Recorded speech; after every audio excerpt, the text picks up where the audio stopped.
Yeah, things being laid bare.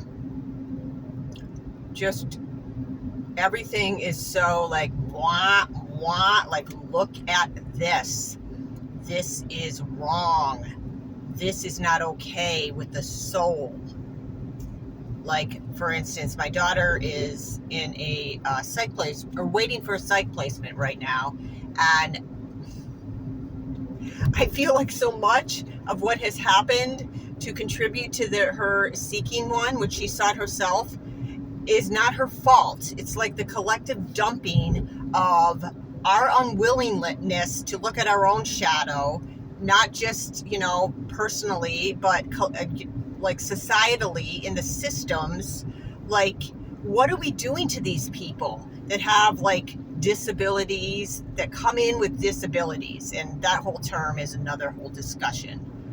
But we've had to label certain people that can't fit into the narrow constricts or confines of our society as disabled, when that just cuts off like half their soul, or half their presentation, because we can only see in such a certain parameter, and it's just so messed up. So you go in and you're like, it's like this grand play of all of our collective shadows out into the psych diagnoses and the placements and the people that are helping the other people, try to fit them back in to what we've decided collectively, and what's been imposed on us by the powers of domination and control that are trying to freaking take over and help us encourage us to forget our divinity and who we are and what we're here to do.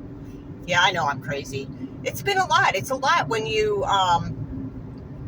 are watching these things, and you've got to play along to a certain degree. You can't just go in there guns loaded, because damn. No, but it's like a knife in your heart, and you play nice and you play along, and you go in, you go through security to see your kid, who's there by basically no fault of their own, but they presented as such because of years of disconnections and lack of continuity and lack of understanding of all the variables that are impacting them.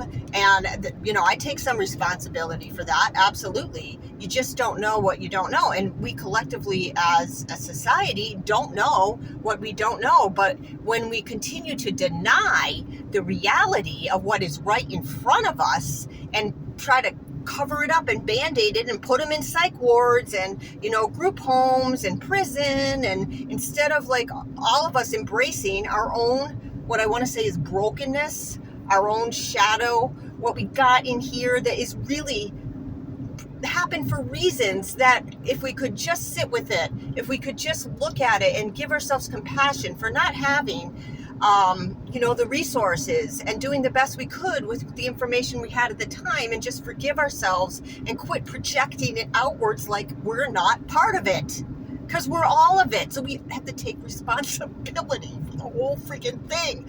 And people shouldn't be talking down to other people in psych wards, and we should all be joining hands and running in the field. But until that happens, can we please just stop thinking we're better than others, and that we just hold on to these ego things about how we know, and we have to tell other people what, try to fit them back in. Because I can tell you right now, a lot of these people ain't never going to fit in. So we're always going to be beating them down and beating them down and beating them down.